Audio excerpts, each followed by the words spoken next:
of vitals. Once you get the hang of it, it's not so bad. So let's presume I've gone through and I've cleaned up everything we've needed to clean up. We've got dates and campus, and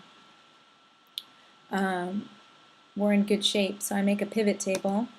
So all I do is I grab all my data that's just listed here in this flat file, and now I want to organize it in a way that makes sense for adding our numbers to the spreadsheets, right, to the campus group vital spreadsheets. So I go up here, and once I've grabbed and highlighted all the rows and columns, I click the pivot table. You can add the pivot table to your toolbar, just like how you would add any of your other toolbar items, and I would highly recommend you do that. It just makes it easy. So we want to put it in a new worksheet, and you just hit OK. Super simple. The pivot table tab will pop up on Excel. You will get the pivot table builder. If it goes away, you can just grab it again here. Okay.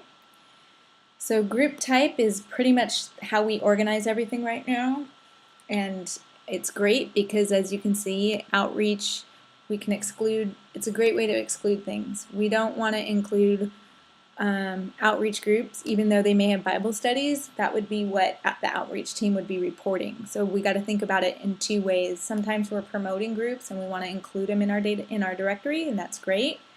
But that's why we use group type and admin use, so that we know exactly what we're counting and where it goes for vitals, and that's what prevents us from double counting. Okay?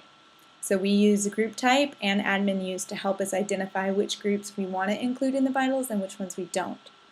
Ministry would be another one. These groups right now tend to be the men's and women's ministry. So Shine, Iron Man, for women only, for men only. So we've put all those types of groups in the ministry bucket to make it easy for reporting. We don't want to include any test groups. We have a test group bucket. Women's, young adults, so that's great. We also don't want to include active groups. We only want to include active groups in the first count. So we would get rid of these. Just uncheck these inactive, and I will show you how to pull the report for inactive groups. It's very simple. We'll build another pivot table. Okay, so again, the other thing we need to consider is this fall 2017 hold. We're at the beginning of a new session, and so a lot of our groups meet year-round, and we're in this flux of they haven't identified as coming back, but we're assuming they were active in August. We just haven't heard from them for registration for the fall. So we have to remember and ask ourselves, what month am I counting and who is active that month? So I got to presume my fall 2017 hold people were active in August, and they just haven't gotten back to me in September. Now if we don't hear from them in the next week or two, we will close them out and they will count as a September closed group.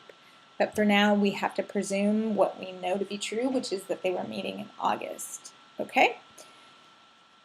And I'm learning that groups and their vitals and how we do this is definitely an art and not so much a science. So it seems weird at first, but eventually we'll catch up. I think the new registration and having groups register will make vitals so much easier.